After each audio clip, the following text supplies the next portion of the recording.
সবাইকে ভূত কাহিনীর ৭ম এপিসোডে আমন্ত্রণ। তো সরাসরি চলে যাচ্ছি ঘটনায়। এই ঘটনাটা নোয়াখালীর জেলার সুবর্ণচরের একটা ঘটনা। তো সেখানে আসলে এই চর এরিয়াটা আসলে এই এরিয়াগুলো হচ্ছে উপকূলীয় এরিয়া, সাগরের উপকূলীয় এরিয়া, এরপরে সাগর। তো এখানে প্রচুর পরিমাণে মহিষের মানে এটা করা হয়, পালন করা হয় আর কি। তো মহিষ চালনা করা হয়। তো এই অনেকগুলা মহিষ মানে অনেকগুলো মহিষ মিলে একটা বাথান হয়। এই বাথানটা 2জন বা 3জন এরকম চরান থেকে টেকে। তো নতুন নতুন চর গজায়, মানুষজন নতুন নতুন চরে মহিষ চড়ায়, সেটা নিয়ে অনেকগুলো বাথান থাকে। তো এইভাবে তাদের জীবিকা নির্বাহ হয় আর কি। তো এই গল্পটা, এই কাহিনীটা একটা সত্যি ঘটনা অবলম্বনে। তো এটা আজ থেকে 40 থেকে 45 বছর আগের একটা কাহিনী, মানে 1980 থেকে 1985 সালের দিকের আর কি। তো এরকম একজন বাথান যুবক ছিল, ওনার বয়স 25 বছরের মতো। ওনার নাম হচ্ছে আবু বাকের ভাই। তো এই আবু বাকের ভাই প্রায় 30টা মহিষ নিয়ে, 30 থেকে 35টা মহিষ নিয়ে একটা বাথান করেন। তো এই 35টা মহিষ নিয়ে উনি চড়ান। তো উনি যেখানে চড়ান সেটা হচ্ছে ওনার বাড়ি থেকে প্রায় 5 থেকে 7 কিলোমিটার দূরে ওই বাথানটা। তো ভালো কথা, ওইখানে উনি চড়ান, ওইখানে রান্নাবান্না করেন, ওইখানেই খান, ওইখানেই থাকেন। তো একদিন রাতে উনি আস্তে আস্তে আবার বাড়ির দিকেও চলে আসেন, মহিষ নিয়ে ওই দিকেও চলে আসেন। তো একদিন রাতে হইল কি, উনি আর বাথানের দিকে ফিরলেন না, উনি আরও দূরে চলে গেলেন। তো এটা সন্ধ্যা হয়ে গেল, ওই দিন আর মহিষ আর ঢোকান নাই, চরের মধ্যেই ছেড়ে রাখছেন, মহিষ সারা রাত এই মাঠেই থাকবে। তো উনি একটা গাছের নিচে বসলেন। ওই গাছটা খুব পুরনো একটা বট গাছ, বিশাল একটা বড় পুরনো বট গাছের নিচে বসলেন। তো উনি বসে রইলেন। তো ওনার আসলে প্রচণ্ড উনি বিড়ি খাচ্ছিলেন, প্রচুর বিড়ি খাইতেন। মানে প্রতি দেখা যেত যে প্রতি 15 মিনিট 10 মিনিটের মধ্যে উনি একটা বিড়ি খাই ফেলতেন, এরপর আবার ধরাইতেন। এরকম সারাদিন চলতেই থাকতো ওনার। তো এটা ওনার একটা বদভ্যাস ছিল। তো উনি এরপরে দেখা যায় যে একটু রাতের দিকে যখন হয়ে যায়, দেখা যায় যে টিম টিম করে একটা আলো খুব দূর থেকে আসছে একটা টিম টিম করে একটা আলো। তো উনি প্রথমে মনে করছেন যে ওনার মতোই কোনো একটা কেউ বাথান এটা করতেছে, কাজ করতেছে, বাথান নিয়ে আসতেছে মহিষ নিয়ে। পরবর্তীতে যখন এটা আরও কাছে আসে, তখন আস্তে আস্তে দেখে যে আলোটা মানে জ্বলতেছে, জল করতেছে, একটা মানে ফুটবল সাইজের একটা আলো। হ্যাঁ, দূর থেকে দেখা যাইতেছে যে গোলকের মতো আসতেছে। তো উনি একটু ভড়কায় যান যে আসলে এই জিনিসটা আসলে কী, ঘটনাটা কি, এটা কি আসতেছে। তো পরবর্তীতে উনি দেখে যে এটা আরও যখন কাছে আসে, তখন এটা একবার সাদা রঙের ঘোড়া হয়ে যায়, একবার দেখা যায় যে গরু হয়ে যায়, একবার ছাগল হয়, হ্যাঁ, একবার একরকম একটা প্রাণীর রূপ ধারণ করে। তো ওনার খুব কাছাকাছি যখন আসে, ওনার হাঁটু কাঁপা শুরু হয়ে যায়। উনি কিন্তু ওই গাছের মধ্যে বসে আছে, গাছের নিচে আর কি, গাছের নিচে বসে আছে। তো ওনার যখন অনেক বেশি কাছে চলে আসে, তখন সাঁই করে ওই আলোটা ওনার একদম গাছের উপরে উঠে যায়, একদম উপরে উঠে যায়। উনি তখন করেন কি, ওই আলোটা দেখে খুব মানে গালিগালা শুরু করে দেন, বিড়ি একটা ধরায় গালিগালা শুরু করে দেন যে এই তুই কে রে, আমি তোর মতো এরকম অনেক দেখছি, অনেক দেখে রাখছি, কি করবি, আয় আয় আমার সাথে কুস্তি লাগ, এমন চাপা চাপবো, ঠিক আছে তুই মারাই যাবি। তো উনি এভাবে তুচ্ছ তাচ্ছিল্য করে অনেক কথা বলতে থাকেন। তো যাই হোক, উনি আবার একটু ভয়ও পেয়ে গেছেন। তো এরপরে হঠাৎ করে দেখে যে এই জিনিসটা আর নাই। তো উনি গাছের তলে বসে আছেন, দূর থেকে দেখতেছেন মহিষগুলো সামনে, এগুলো চড়তেছে, এগুলো ঘাস খাইতেছে, কিছু বসে আছে। তো উনি এবার বিড়ি আরেকটা ধরাইছেন, ধরে উনি টানতেছেন আর ভাবতেছেন যে এটা আসলে কি দেখলাম, এটা আসলে কি হইল। উনি একটু ভয় পেয়ে গেছেন।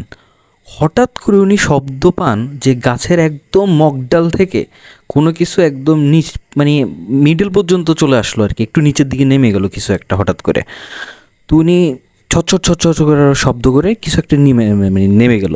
তো উনি তাকাইলেন, তাকাই দেখেন যে একটা বামনের মতো কিছু একটা, হ্যাঁ বামন টাইপের মানুষ, গবলিনের মতো উল্টা হয়ে উল্টা হয়ে মাথা নিচু করে ঝুলে আছে এবং বড় বড় বড় বড় চোখ জল করতেছে এবং ওনার দিকে তাকায় আছে। উনি দেখতেছেন বিড়ালের চোখ যেরকম জ্বলে, কুকুরের চোখ যেরকম জল করে আলো রিফ্লেক্টে, হ্যাঁ ওইটারও চোখ এরকম জ্বলতেছে, কিন্তু বড়, অনেক বড় চোখ। তো বড় বড় চোখ, মুখমণ্ডলের তুলনায় অনেক বড় বড় চোখ। তো উনি তাকায় আছেন, ওইটাও ওনার দিকে তাকায় আছেন এবং একটু একটু করে পলক ফেলতেছেন, দেখতেছেন। তো ভালো কথা, হঠাৎ করে উনি চোখের পলক ফেলছেন, আবার পলক খুলছেন, দেখে ওইটা আর নাই। উনি এবার ভীষণভাবে ঘাবড়ায় গেছেন। উনি সাথে সাথে ওইখানে অজ্ঞান হয়ে গেছেন। উনি আর এই জিনিসটা নিতে পারেননি। পরে উনি আর বাড়িতে যান না। ওনার পিতা আবু আজাদ আর কি, ওনার পিতার নাম আবু আজাদ। উনি দেখেন যে ওনার ছেলে এখনও আসে না। তো উনি বের হয়ে গেলেন। বের হইতে ওই বটগাছের নিচে আসছে, আর দেখছে যে ওনার ছেলেরে দেখছে যে ছেলেরে পাওয়া গেছে। তো এই অবস্থায় দেখে উনি দেখছে যে অসুস্থ হয়ে ছেলে অজ্ঞান হয়ে আছে। তো পানি টানি ছিটায় ছেলেরে মোটামুটি জ্ঞান ট্যান ফেরাইলেন। তো ছেলেরে বললেন যে কী হয়েছে রে বাবা, তুই অজ্ঞান হয়ে গেছিস কেন, তুই অসুস্থ হয়ে গেছিস কীভাবে? আব্বু আমি এমনি আব্বা, আমি এমনি এই জিনিস দেখছি, আমার দিকে তো তাকায় আসছিল, আমিও তাকায় আসছিলাম, এরপরে আমার জ্ঞান হারাই গেছে, আমি তো জ্ঞান হারিয়ে ফেলছি। তো দেখলেন যে ছেলের শরীর আস্তে আস্তে গরম হইতেছে, মানে জ্বর আসতেছে। তো উনি ছেলেরে করলেন কি, তো ছেলেরে নিয়ে গেলেন, বাড়ির দিকে নিয়ে গেলেন। তো খুব কষ্ট হয়েছে নিয়ে যেতে, একদম বেশ রাতে, কারণ অনেক দূর তো, বেশ রাতে পর্যন্ত মানে টাইম লাগছে। তো ভাগ্য ভালো যে উনি ওনার গরুর গাড়িটা নিয়ে আসছেন আর কি। হ্যাঁ, ওইখানে ওনার গরু এবং মহিষের 2 ধরনের গাড়ি আছে। তো গরুর গাড়িটা নিয়ে আসছেন, তো গরু গাড়ি করে ছেলেরে নিয়ে গেছেন। এই রাতে ছেলের শরীর কাঁপানো দিয়ে জ্বর, মানে আবু বাকের ভাইয়ের আর কি, প্রচণ্ড জ্বর আসে। এত জ্বর উনি আর থাকতে পারেন না। ওনার গায়ের উপরে ল্যাপ, কম্বল, হ্যাঁ কাঁথা সব কিছু দেওয়া হয়, কিন্তু কোনো লাভ হয় না, উনি কাঁপতেছেন।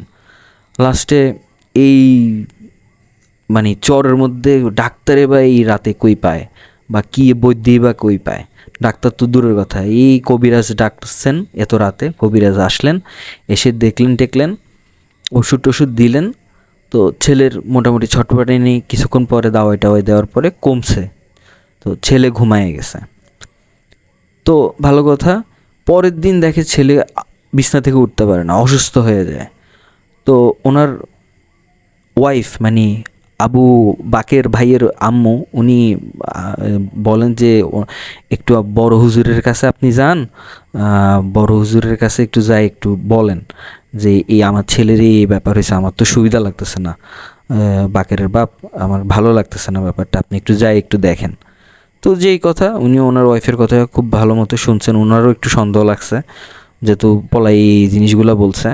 তো উনি চলে গেছেন বড় হুজুর। এই বড় হুজুর উনি হচ্ছে খুব বড় ধরনের একজন মানে মাওলানা এবং রাখি। উনি অনেক রোকায়া টোকায়া করেন। ওনার নাম হচ্ছে মাওলানা সাজ্জাদুল ইসলাম আলমগীর। তো বেশ এলেমদার একজন মানুষ। তো উনি আসলেন। তো এসে ওই ছেলের মধ্যে মানে ওই ছেলের শোয়া অবস্থায় তো ওনার পাশে বসলেন, দেখলেন দোয়া টোয়া করে উনি দোয়া কালাম করে ওনার ফু দিলেন বাকের বাইরে। তারপর পানি পড়া খাওয়াই দিলেন। এরপরে উনি বললেন যে আমি যতটুকু বুঝতেছি এরে খারাপ কোনো কিছু নজর দিছে, এই কারণেই ওর মূলত অ্যাকচুয়ালি আসর মানে করতে চাইছে এবং খুব বাজে একটা অবস্থা হয়েছে। করতে চাইছে বলতে করছেই, আসর অবস্থায় আছে। এখন হয়েছে যে এই যে আসর করছে, ঠিক আছে, ইনি হয়েছেন একজন সাধক জিন। এরা সহজে কাউরে আসলে আসর টাসর কোনো কিছু করে টরে না, কাউরে ধরে না, ওদের এত সময়ই নেই। ওরা ওদের মানে জিকির আজগার নিয়েই থাকেন, সাধনা নিয়েই থাকেন। তো এইদেরকে যদি না আহ্বান করা হয় তাইলে এরা আসলে আসে না। তো এখন আপনার ছেলে কেমনে আহ্বান করছে, কেমনে ডাকছে, কেমনে আপনার ছেলের সাথে অ্যাড হয়ে গেল এই জিনিসটা, এটা আমিও খুব তাজ্জব। এবং এই ধরনের সাধক জিনদের ডেকে আনাটাও একটা চ্যালেঞ্জিং কাজ, খুবই চ্যালেঞ্জিং একটা বিষয়। তো ঠিক আছে, সব কিছুই গেল। তো অনুরোধ করলেন যে আবু আজাদ যিনি মানে আবু বাকের ভাইয়ের যিনি পিতা, যে বললেন যে হুজুর আপনি যেমন আমার ছেলেটার একটু ঠিক করে দেন, আপনি যাই করেন কিছু একটা করেন। তো ভিতর থেকে আবার ওই বাকের ভাইয়ের আম্মু আবার কাঁদতেছেন, ওইখান থেকে বলতেছেন যে উনি ওই ভিতরে আর সামনে আসতেছেন না পর্দার ওই দিকে। তো বলতেছেন যে হুজুর আপনি আমার ভাইয়ের মতো, আপনি আপনার ভাগিনারে ঠিক করে দেন, ঠিক আছে, কিছু একটা করেন, নাহলে এই ছেলে বাঁচবে না। তো বড় হুজুর বললেন ঠিক আছে আপনারা বসেন, ঠিক আছে আপনারা ঘাবড়েন না, আমি দেখি কি করতে পারি। তো উনি অনেক রুকাইয়া পদ্ধতি পালন টালন করে অনেক কষ্টের পরে ওই সাধক জিনটা হাজির করেন। তো উনি খুব বিনয়ের সাথে জিজ্ঞেস করেন যে জনাব আপনি কেন এই ছেলেটাকে কষ্ট দিচ্ছেন, কেন, আসলে কাহিনীটা কী হয়েছে আমার একটু বলেন, কেন ও শরীরে আসছেন। তো উনি বলছেন যে দেখ আলমগীর, তুইও খুব সম্মানিত মানুষ, তোর আব্বা তোর দাদা ওরাও খুব সম্মানিত মানুষ, সবাইরে আমার চেনা আছে, ঠিক আছে, আমরা কাউরে এই ধরনের ধরি না জনিয়ে না। ও কি করছে জানোস আমার সাথে, ও আমারে নাকি এটা কুস্তি দিয়ে মেরে ফেলবে, আমাকে পিষাই ফেলবে মাটির সাথে, এই করবে সেই করবে, গালিগালাজ করছে, ঠিক আছে, তার সাথে আমার নাকি মানে সে যুদ্ধ লাগবে আমার সাথে, গালিগালাজ করছে, বাজে একটা ব্যবহার করছে আমার সাথে। আমি তো ওর কাছাকাছি যাই না, আমরা এক একটা সাধনা শেষ করে এক এক জায়গা থেকে আরেক জায়গায় চলে যাই, আমি একটা গাছ থেকে এই গাছের দিকে চলে আসতেছিলাম, তখন আমি আসছি আর সে আমার সাথে এই ধরনের বাজে আচরণ করছে।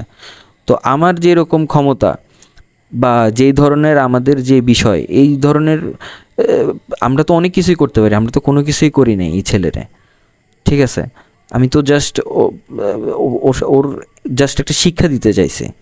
তো বলছেন যে আপনি আপনি কি হইলে ওরে ছেড়ে দিবেন বলেন। দেখ তুই সম্মানিত মানুষ, তুই জানোস তোদের মানুষদের থেকে আমার কোনো কিছু চাওয়া পাওয়ার কোনো কিছু নাই, আমরা আমাদের জিগির আজগার নিয়ে থাকি, ঠিক আছে, আমরা আমাদের সাধনা নিয়ে থাকি, আমরা এগুলোর মধ্যে নাই, তুই আমার কিছু দিতেও পারবি না এবং অন্য জিনের মতো আমারে ট্রিট করবি না।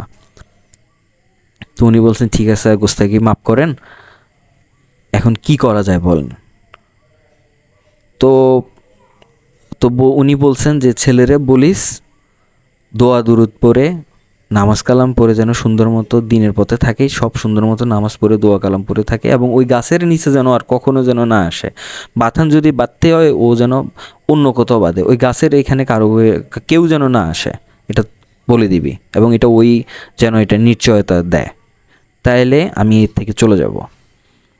তো ঠিক আছে সব কিছুই ঠিকঠাক।